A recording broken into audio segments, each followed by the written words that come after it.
You're watching 1700 and I've got here with me all the way from England, half of Wolf Alice. I've got Joff and Theo, so we've got guitar and bass. Guitar and bass. Excellent. How are you finding Australia? It's so lovely and amazing.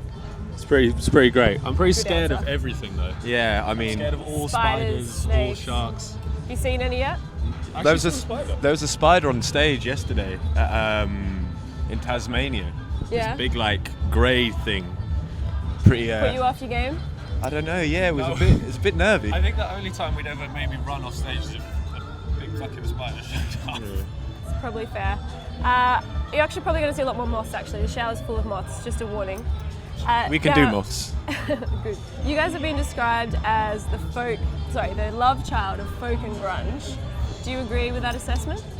Not anymore, I don't think. Like, we've just finished recording our album back in London, and I think it's a bit more mature now. We've got a more cohesive sound. I think it's gone quite a way away from the folk and grunge element. So when the album's out, people will be able to label it properly, I think.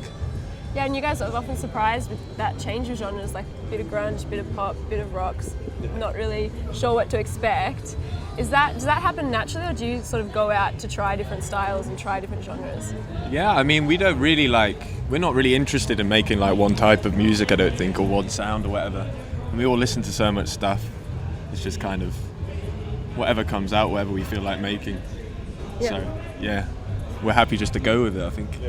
Yeah, nice. And I've also heard you guys say that your songs get old to you very quickly, like you don't want to play them once you've done a few tours or something. Is that because your taste changes, or you lose the emotional connection, or you just get bored of playing the same thing? I just think you never fall out of love with a song, but it's just kind of, if you're playing something every night, and if you're maybe working on something that's a little bit different, your mindset's in a different place. It's not a case of not wanting to play those songs. I think we still hold them dear, but it's just, the repetitive thing of doing them. You kind of want to do something new, but... We go through fits, right? Yeah. We'll not play a song for like a couple of months. We'll be like, well, we hate that song now. And then we play it in a rehearsal, we're like, this is sick. This is the best song. Yeah, and we play it for like a couple of shows and then we throw it away again. So discovering music all over again. Kind of fickle, I think. Yeah. And you just released this EP, Creature Songs, which I have to say, it's actually a really great EP. I'm trying to see the camera, I really like it. It's actually really good. Actually, okay. Yeah, it's actually good. You may not think it from looking at them, but it's good music.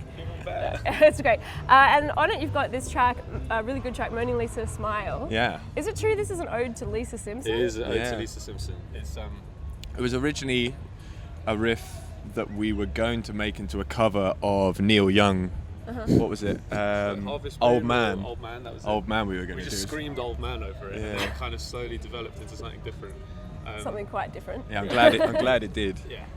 It's been done more justice than us shouting Neil Young lyrics over it. And so why Lisa? What is about Lisa that deserves an ode as opposed to the other Simpsons characters? You sum up Lisa pretty well. I don't know really. I think Ellie feels quite a big like connection with Lisa Simpson, kind of A kinship to Lisa Simpson. Yeah. She's kind of hard working. She's always overlooked a little bit, and she's just lovely, isn't she? She's like the nice one in a very dysfunctional environment. Very She's true. kind of a tragic character, like on the sly, like this And she doesn't have a repressed catchphrase, genius. which has been pointed out. doesn't Very have a sad. catchphrase. But you guys are all massive fans of The Simpsons. Yeah. Any more odes expected to other characters? Probably in the future. Yeah, If we maybe carry on. like a Pooh or Krusty. I quite like Snake. I quite like Hans Molman. Do you know him? The little Yeah, the one that always gets... I'm 35 years old. That guy. The one that always gets stuck in holes and hit by cars and things. Yep. Another tragic character. I know, Yeah, right? yeah. Full of tragic characters. He's real tragic. So you guys were at Glastonbury this year and you all crowd surfed off together. Is that true? That sounds amazing. No, kind of off. We all went into the crowd at the end. All four of you at the same time. Joel was still on the stage.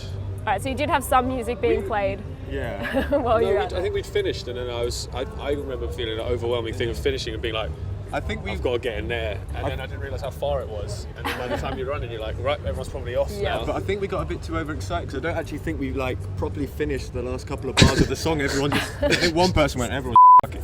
He kind of went in. He lost his jacket. I lost my jacket and then my trousers broke, so when I was trying to climb up back then, I kind of... Lucky fan somewhere has your jacket. I know. Poor fan. And you guys have been recording an album, is that right? Yeah. You mentioned it before. What can we expect from this one? More diversity. Yep. Yeah, That's no, definitely. anything. it's definitely a mature, and it's definitely more of what to expect from Morphalis from next year. We're really proud of it, and we kind of finished late night on a Friday in Wood Green. We did it with a guy called Mike Crossy, and he's produced some amazing stuff. So we're really excited for people to hear it, and then they can label it, because I think we're pretty bad at describing our own sound. Fair enough. Well, excellent. Look forward to hearing it. Thank you so much for coming in, guys. Thank you. Great chatting to you. Thank you, Australia. We love you. Yeah, bye Australia. Look forward to seeing you on stage too. Definitely. You're watching 1700.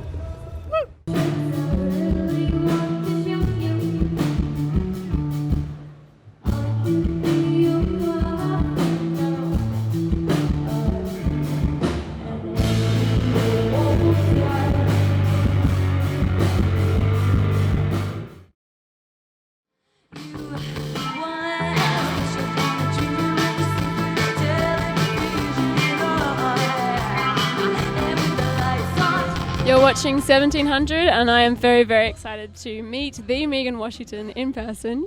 Yay. Hello. It's great to meet you. Thank you. She's just come off stage, did an awesome set, had everyone up and dancing at 4, which is really impressive. And you did a really great cover of Kanye's Runaway. I was just wondering why you chose that song in particular.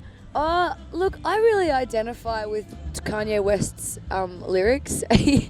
We tend to write about the same things, actually, and that song, which is essentially about being unfaithful, was kind of the inspiration for me to write My Heart Is a Wheel, which is sort of about just being unfaithful and owning it, I guess.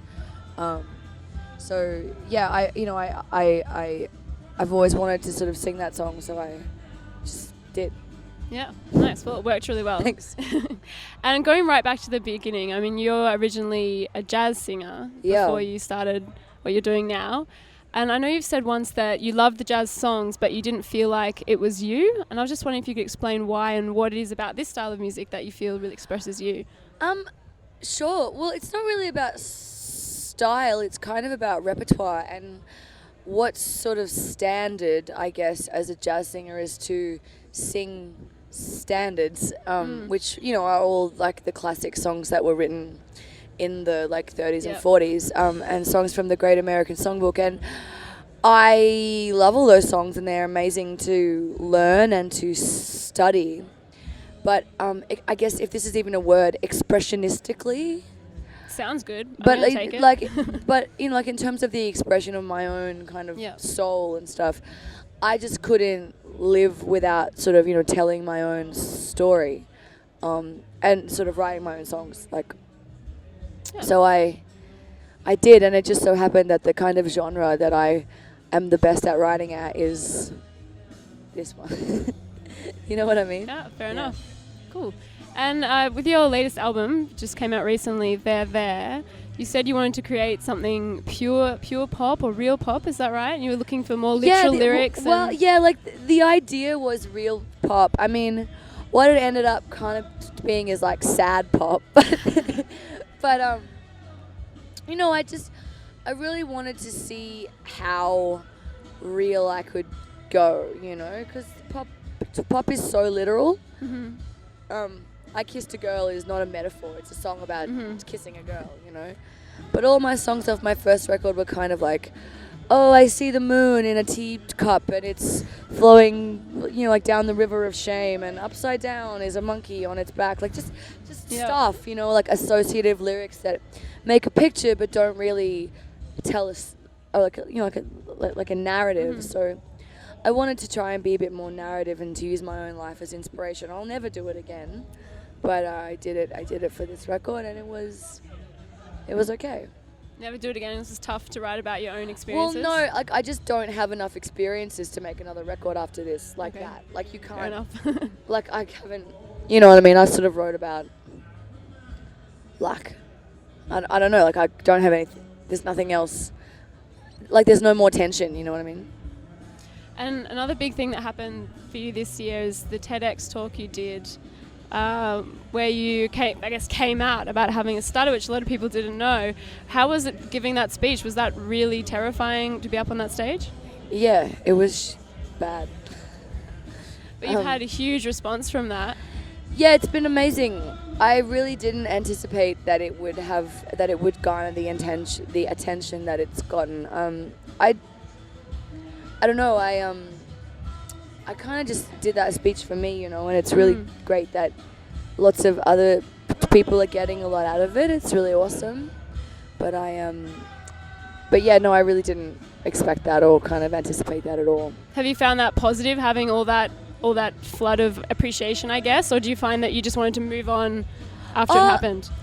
Look, I mean, everything is so retrospective. Like, I did that speech in Like April or whatever it was, and then, you know, like everything happens such a long time after the event. Even like when you're making music, you know, like you release an album and then it kind of takes hold about 6 or 8 months after you've released it, and then the award ceremonies are like years. You know, like it's just, everything is so retrospective that I find the best approach is just to kind of to do the stuff and just move forward.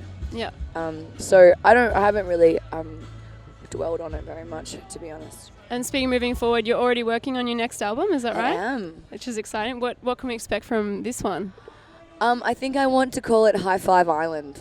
So I might not remember that. So it's got a ring to it. Yeah. All right, it'll be on record, so we'll keep that for you. And if you want to call us, would you mind tweeting me with that? Hey Meg, by the way, album 3, High Five Island. Yeah, I want to, you know, of course, every action having an equal and opposite reaction.